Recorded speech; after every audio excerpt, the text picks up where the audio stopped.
CTU Stories Operation Nimrod.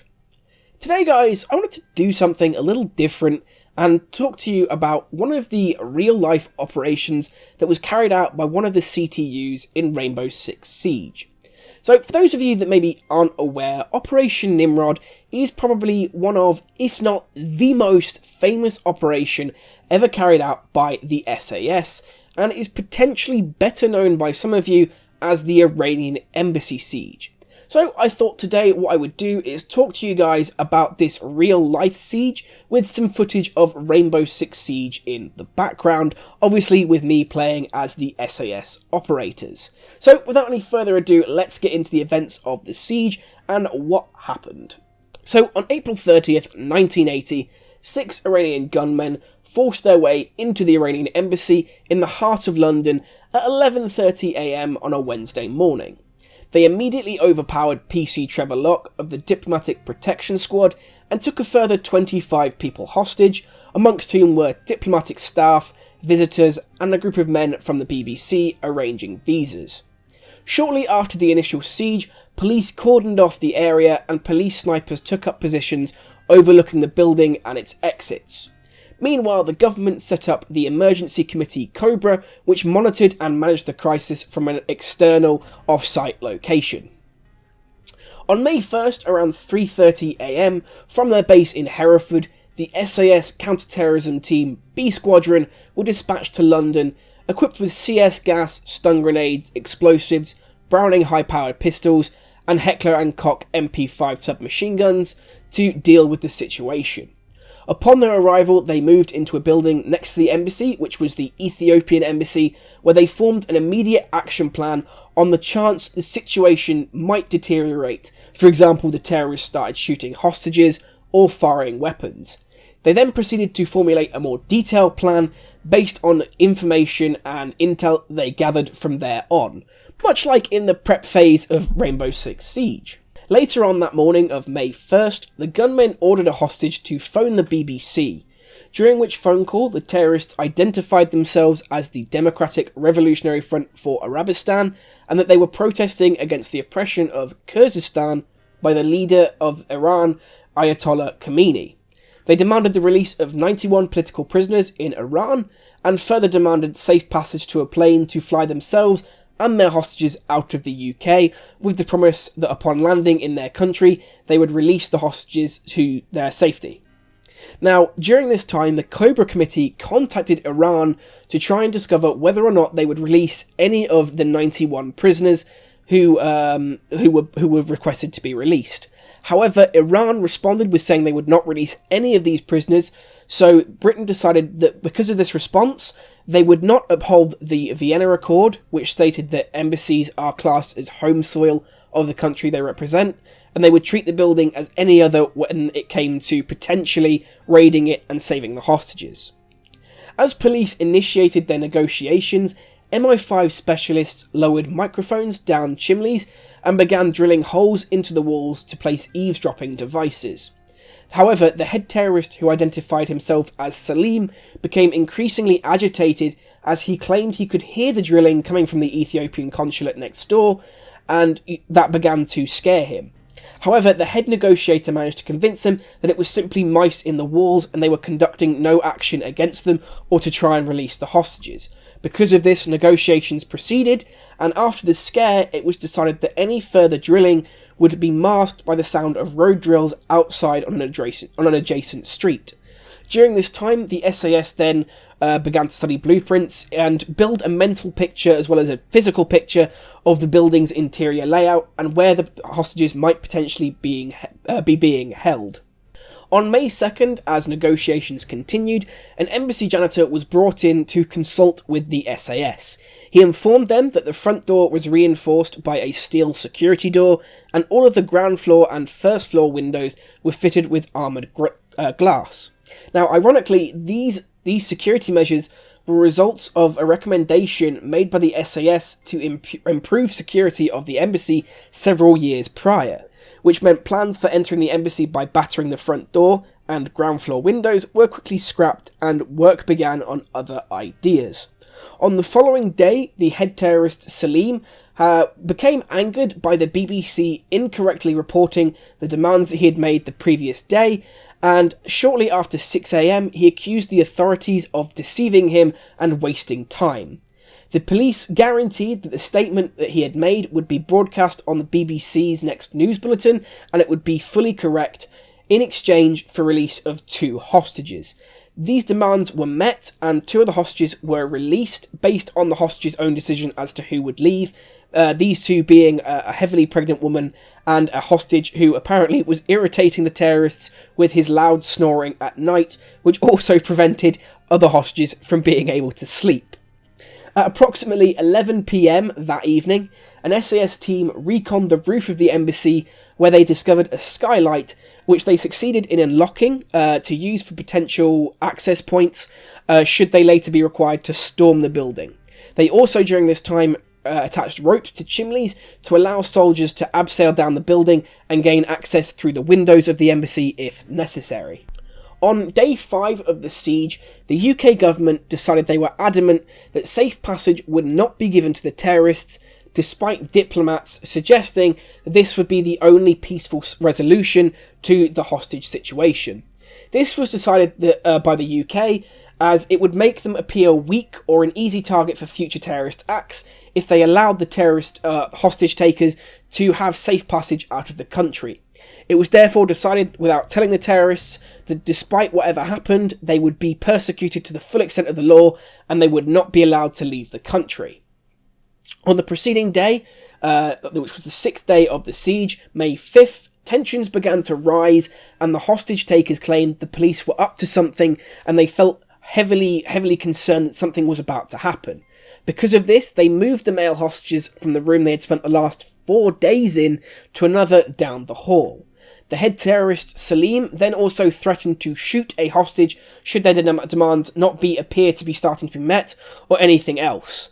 The hostage who was taken was Abbas Lavasini, an Iranian who had drawn the ire of the hostage takers due to his animosity towards them. He was separated from the rest of the hostages, and at noon 3 gunshots were heard from within the embassy, and later that evening Lavasini's body was pushed out of the front door.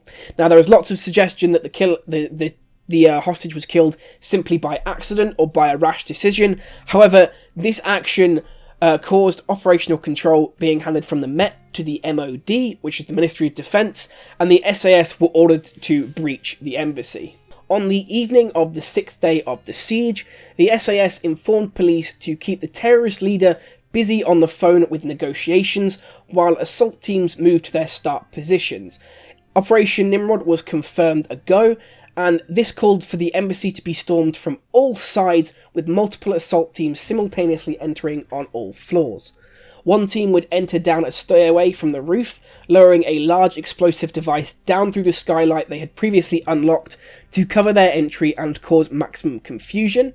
A further team would sneak into the embassy's rear garden and blow the patio doors open, then clear the ground floor and hold the main staircase, which would then be the main hostage reception area where they would be brought down from the upper rooms.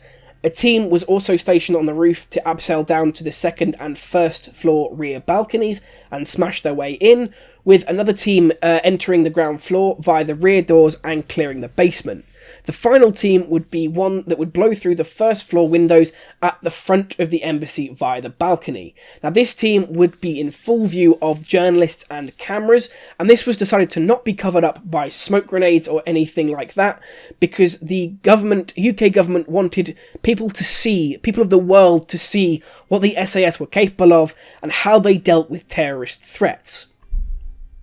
Unfortunately though, as the saying goes, no plan survives contact with the enemy, and as one of the rear teams abseiled down the building, one of the troopers accidentally put his boot through a window. This caused Salim to break off conversation with the police negotiator to investigate the noise. The SAS commander, realising the mission had been compromised, and even though not all of his teams were in positions, issued the go command over the radio. The team on the roof blew their charges down the skylight, shaking the entire building and sending a plume of smoke up into the sky, visible for all to see. Another massive explosion blasted open a first floor window. Again, this was the front one facing all of the journalists and cameras, and a 4-man team leapt through into the library, inside of which was a BBC sound man who was quickly ushered out to relative safety of the balcony. Now, the SAS team then moved into the corridor where they shot dead a terrorist who had fled into a side room. Inside another room on the first floor, Salim, the terrorist leader, made a move towards the window to find out what was going on, but PC Trevor Locke tackled him, drew his pistol, which he had kept hidden the entire time the siege had been going on, and the two men began to grapple with each other. However, moments later, two SAS men entered the room, ordered Locke to roll clear of Salim, and as soon as he was clear, Salim was killed with a quick burst of fire from one of the troopers' MP5 submachine guns. At the rear of the embassy, again, the assault had also hit further problems, with one of the SAS troopers getting tangled in his abseiling gear and hanging halfway down the wall. To make matters worse for his situation, stun grenades that had been lobbed in through smashed windows below him had unfortunately set curtains alight, and the flames were starting to lick up below him, causing him to be burnt. His colleagues managed to cut him free and he dropped to the ground rather painfully. However, they moved on into the building. Inside the telex room on the second floor, terrorists began firing indiscriminately at their captives, killing one and wounding another. Before they could continue this though, the SAS burst into the room and the terrorists threw their weapons down and hid themselves amongst the hostages.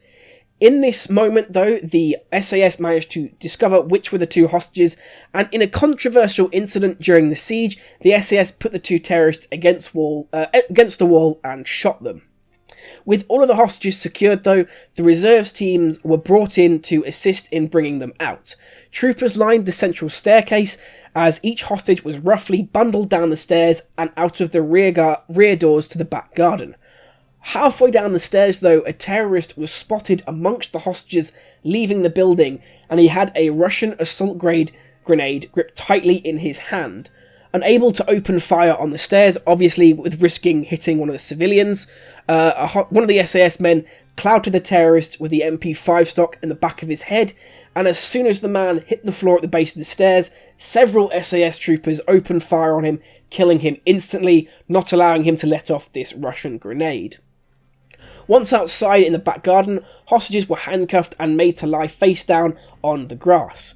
A quick head count revealed that there were too many hostages, and the BBC soundman who had been evacuated from the balcony pointed out which of the men was the terrorist and masquerading as a hostage, and that man was then arrested and was later sentenced to life imprisonment for his part in the siege. With all hostages and terrorists then accounted for, police retook control of the scene and the SAS withdrew from public view. However, after this, their low-profile stance had essentially been changed forever, as the world had seen how the SAS dealt with such a terrorist situation. The siege itself had lasted a total of 6 days, and the SAS incursion into the building had lasted less than 10 minutes, with losing only one hostage to their breach. And that is Operation Nimrod in a nutshell. Now, obviously, that's not the most detailed version of the story. You can find much more detailed accounts of what happened exactly online, and also you can watch a film called 6 Days on Netflix. Not going to sponsor to say that, but that is a really good interpretation of the events of the Iranian Embassy siege. It was really interesting, and it's definitely worth a watch. But other than that, guys, I really do hope you enjoyed this CTU story. If you did, let me know in the comments below and by hitting that like button. Also, feel free to share or in the comments below or message me any CTU stories you'd like me to cover in potential future videos. If this video does well, I might consider making this a regular series on my channel. I like doing the research for the CTU operations, hearing what happened, seeing all the different information, getting footage and stuff, and you know, it's really interesting. So I hope you guys enjoyed it. Like I said, if you did, don't forget to leave a like, let me know in the comments below, and I'll see you in the next one.